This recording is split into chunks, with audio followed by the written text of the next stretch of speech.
she should have around like 70% crit rate. I think you're running crit damage. I'm sure you're running crit damage on her echoes, but we'll get into that very shortly. Oh, okay. Oh my god. Damn! Let's take it one after the other, okay? Before I freak out. So, this is one of the accounts that I reviewed in my recent stream, going over builds and some of the mistakes that my viewers made when they were building their characters. If you guys like this type of content, let me know down in the comments, and also depending on how this video performs, I'll try to post as many account review videos as I possibly can. So, back to the video. Let's start with Camellya. You have her signature weapon, pretty good. Let me see your echoes. Alright, you have double crit and basic attack damage bonus, pretty decent. Double crit, basic attack damage bonus, pretty decent. You have double crit, no basic attack damage bonus is fine because you have her signature weapon, and her signature weapon gives you a lot of basic attack damage bonus, okay? One cost, double crit, and this one is also double crit as well. I'm really impressed with this build. You shouldn't have any problem with this. You don't need to hyper optimize it any further. This will do just fine. Let me see her talent. Everything is basically level 10, so I don't need to talk about anything. So yeah, it's fine. For those who would like to use white hair mode, that is when you would want to, you know, like level this one up to level 10 if you're facing single target enemies. But as I already explained in the other account reviews, it's something that I don't really recommend because you don't have access to dodges like red hair mode, right? So if you get interrupted and you start the whole thing all over again, you're technically not doing more damage per second, okay? And for, what the? Oh my god! Wow! I'm reviewing a whale account. Okay, I better prepare myself for the other characters because this is going to get really interesting. Yeah. Sketches is a whale. Okay, I haven't actually S6 a character before. I think Xiangli will be the character that I'm going to S6 in the future. This is pure dedication right here. This is pure dedication right here, guys.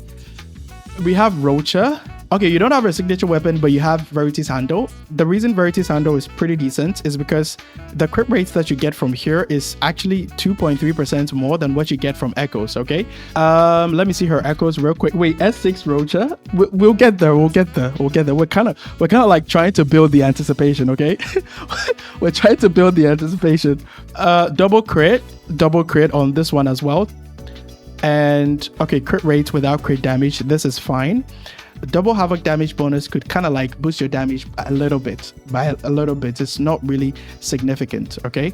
But this is fine. This one has double crit, and this one has crit rate without crit damage. Again, it's fine. You don't need to go double crit because Roccia is a sub DPS buffer. Her damage output is not on the same level as main damage dealers. So what you have right now is pretty decent. The only focus should be on getting 70% or more crit rate, which you've been able to do right here. Let's take a look at our talents. Liberation is at level 10. Fortune Circuit is at level 10. Resonance skill is also at level 10. I mean, resonance skill doesn't necessarily need to be at level 10. The focus should be on Fortune Circuit and Liberation. Intro skill, not really necessary.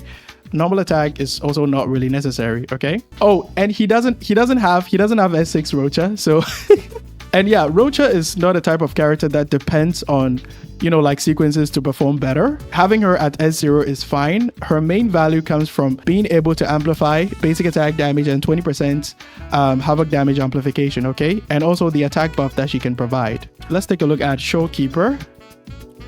Shorekeeper has variation at R5. Wait, where did variation vanish to? Yeah, it's a projection. Okay, there's a projection. And you're running crit damage, fallacy of no return, which is good.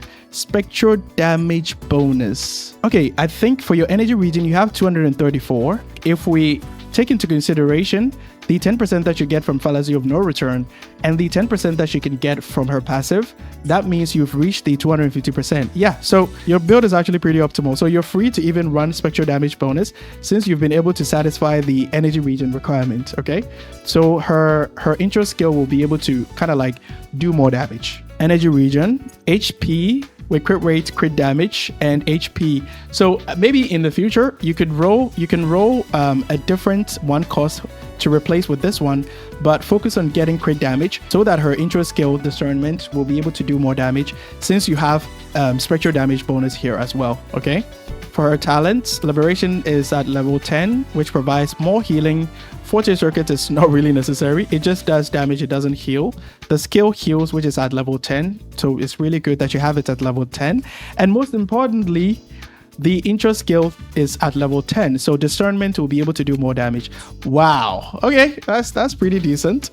S1, I think S1 increases the range of our stellar realm of our liberation. So if you're facing enemies that moves around a lot, it becomes annoying if you're using short range characters like Jian, for example, because the enemy can easily move out of Shorekeeper's liberation range. So you kind of like have to chase after them, and chasing after them makes you lose the crit rate and crit damage buff, since you need to be in the stellar realm. So S1 kind of like fixes that issue, okay? And also Carlotta can basically stay in the stellar realm or in the liberation circle and basically just shoot the enemy to death without moving an inch. All right, so it doesn't apply to all DPS characters, but I mean S1 is not really like necessary.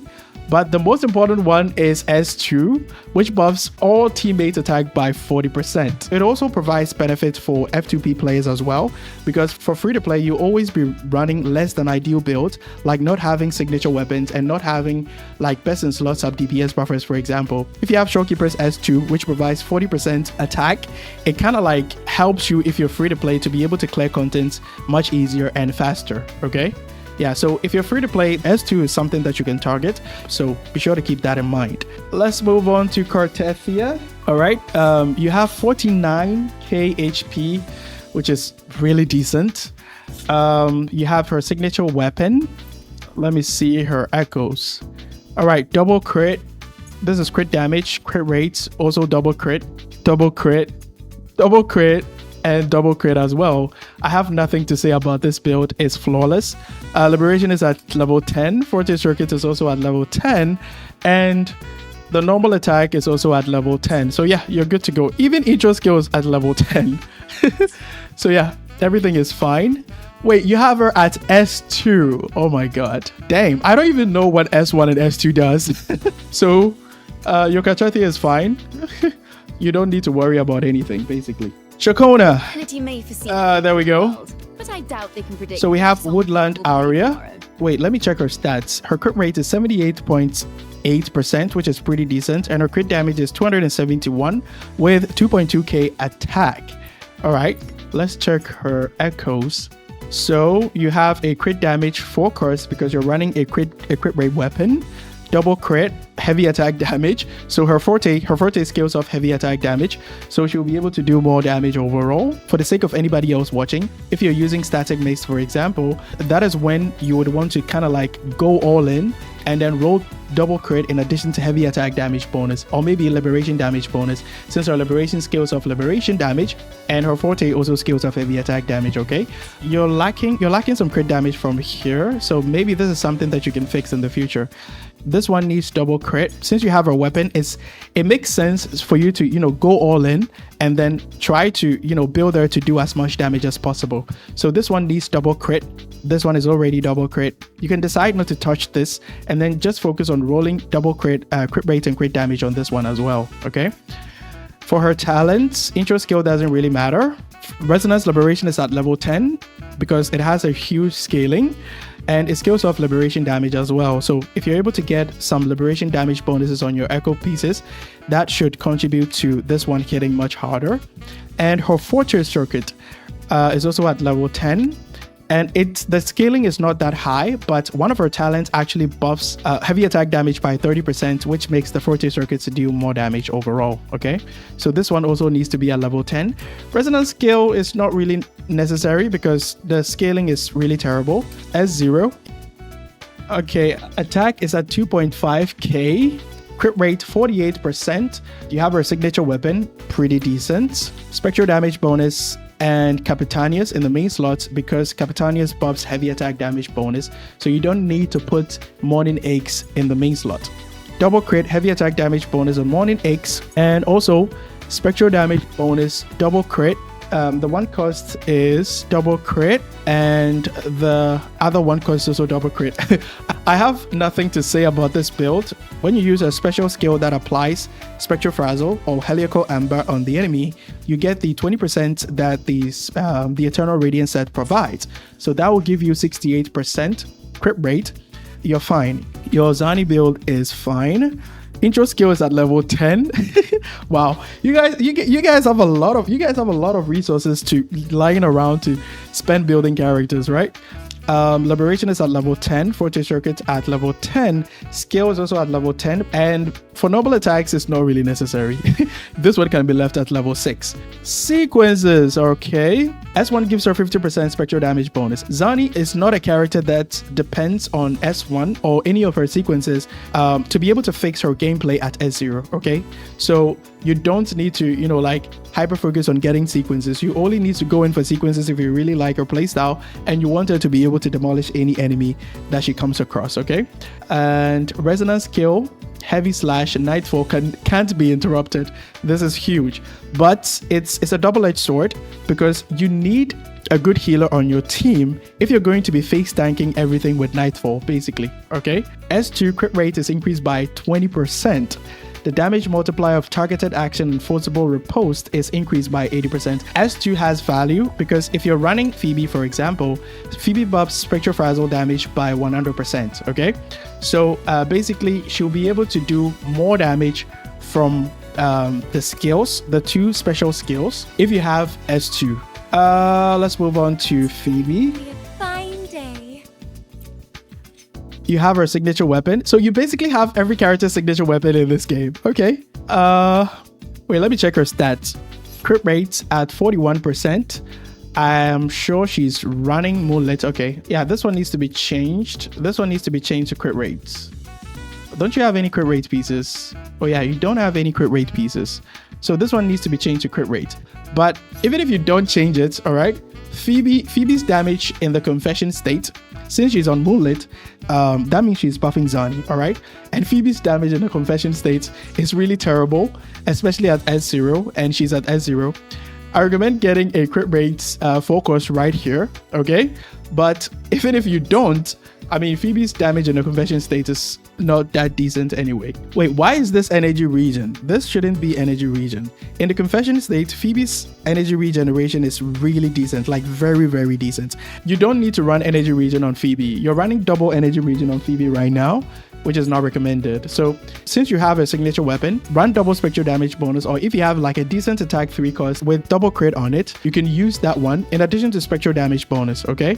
These ones are not leveled up. They don't necessarily need to be double crit. All the echoes don't necessarily need to be double crit, okay? But the thing is, it's an echo set that you can give to another character or swap to another character. So it's better if you have like a decent investment in all of them, okay? Intro skill doesn't really matter as a DPS and a sub DPS. Liberation really matters as a main DPS. Fortress Circuit really matters as a main DPS as well. For skill, if you have her signature weapon, which also buffs basic attack damage, that is when it's actually recommended. That is if you're playing her as a main DPS, that is when it's recommended for you to fully level up her skill, okay? Because the basic attack damage bonus that you get from her signature weapon will help the Chamuel style basic attacks do more damage, okay? Normal attacks is not really necessary. She's at S0. She's fine at S0 as a sub DPS and a main DPS. Okay, Carlotta. Carlotta has the swimsuit. Let me check her stats real quick. She has 2.1k attack, 52.9% crit rate. Why? She should have around like 70% crit rate. I think you're running crit damage. I'm sure you're running crit damage on her echoes, but we'll get into that very shortly. Oh, okay. Oh my god. Let's take it one after the other, okay? Before I freak out. We have her signature weapon. Let's take it one after the other. Let's see her echoes. Yeah, so this one has double crit, no resonance skill damage bonus, which is not necessary because you have her signature weapon. This one has double crit with resonance skill damage bonus. This one has double crit as well with resonance skill damage bonus. This one has double crit This one also has double crit. I have nothing to say about this build. It's perfect. Intro skill is not really necessary, but it's at level 10. For anybody watching, you can leave this at level 6. Liberation should be at level 10. Forte Circuit should also be at level 10. Normal attacks is not really necessary unless you're playing Carlotta solo, which I don't think a lot of people do, okay? So this one is just for flexing purposes. Level 10 is not really necessary. Okay, I don't really know what her S6 even does, but what I do know is that it's a lot of damage. Wait, $400 for S6? Really? I thought you had to spend like $1,000 or maybe like $1,500 to be able to get S6. Is that affordable? Let's see what we have for the other characters. Xiangli Yao. Attack is at 2.1k, crit rate is at 65%, and crit damage is at 282%. Xiangli Yao has crit damage on a skill tree, which explains the 65.1% crit rate. So even if you roll crit rate on all your echo pieces, it's kind of like a bit difficult for you to hit that 70% crit rate, which is recommended on any other DPS unit, okay? But if you're running her with Shorekeeper, it shouldn't be a problem. He's running Stone Art, but I mean, he has a signature weapon, so it makes sense to give him his signature weapon. Let me see his echoes. Okay, you're running Nightmare Thundering Mephis, double crit. You don't have Resonance Liberation damage bonus. And again, this is not recommended because you have a signature weapon that takes care of the Resonance Liberation damage bonus. Electro damage bonus, attack. Okay, this one has double crit, Resonance Liberation damage bonus. This one has double crit, Resonance Liberation damage bonus, but this one is attack. The difference in damage compared to double electro damage bonus is not really that high. The reason is because of this passive right here. That gives her up to 20% electro damage bonus, okay? Let me check his talents. Everything is basically at level 10. In terms of priority, Liberation first and Forte Circuit. Skill is not really recommended. It's not really recommended for you to spend more resources on your skill, okay? On his skill. And he's at sequence 0. Okay, Zhezhi, 2.1k attack, crit rate 75%, crit damage 261%. You're running... Wait, what the heck? Why is she running Ocean Skipped? All right, you don't have her signature weapon. String Mashers should take higher priority, and the second priority should be Augment because of the crit rate substats that they provide, okay?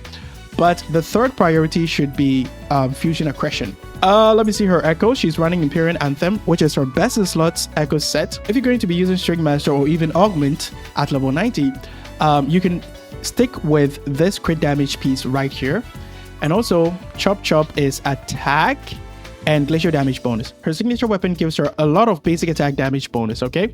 So if you don't have her signature weapon, it's recommended for you to run double glacier damage bonus to make up for the fact that you're losing a lot of basic attack damage bonus on her weapon. Since Zhezhi is not a main damage dealer, this is not something that should take higher priority. It's something that you should do if you kind of like have resources lying around.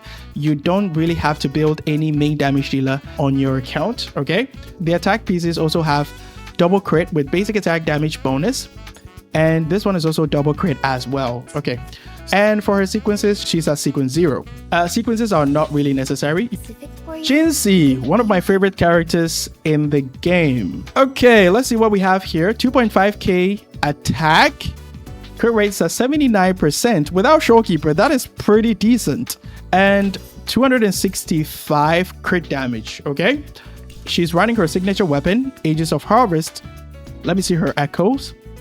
Crit damage with double crit. It doesn't have resonance skill damage bonus, which you should only prioritize if you don't have her signature weapon. Attack, double crit, and spectral damage bonus. Nothing to complain about with your echoes. They all have double crit. Everything is basically at level 10, but in case you're watching and you're planning to get Jinhsi, the highest priority should be Forte Circuit, then Liberation, before you come to Resonance Skill, okay? You can leave Resonance Skill at level 6, Normal Attack can be at level 6, and Intro Skill should also be at level 6, okay? For you to save resources. And she's S1. You can get up to 80% increased damage scaling when you use her Forte skill, which is absolutely insane. We have Yinlin, one of the most hated units in the game, and I have no idea why people even hate her. That is a topic for another video. Her attack, wait, I don't think Yinlin is built. I don't think Yinlin is built. I don't use Yinlin anymore, okay? Well, since he doesn't use Yinlin anymore, it doesn't make sense for me to review Yinlin, okay? So yeah, Yinlin is going to be a pass. I've been having some conversations with some of my friends, and they say she's clunky and she's not concerto efficient, which is which is absolutely ridiculous because it says right here that she's concerto efficient. I don't know exactly what people are doing with her on the field, such that she's not able to outro really quickly. Maybe they haven't seen my guide video yet, but this is a topic for another video. If you found the video helpful in any way, be sure to leave a like and subscribe to support the channel because it's free and you can always change your mind. Be sure to also join our Discord community if you're having any issues with the game or you just want a place to chill or hang out. Link will be in the pinned comment below. Catch you guys in the next one. Bye bye.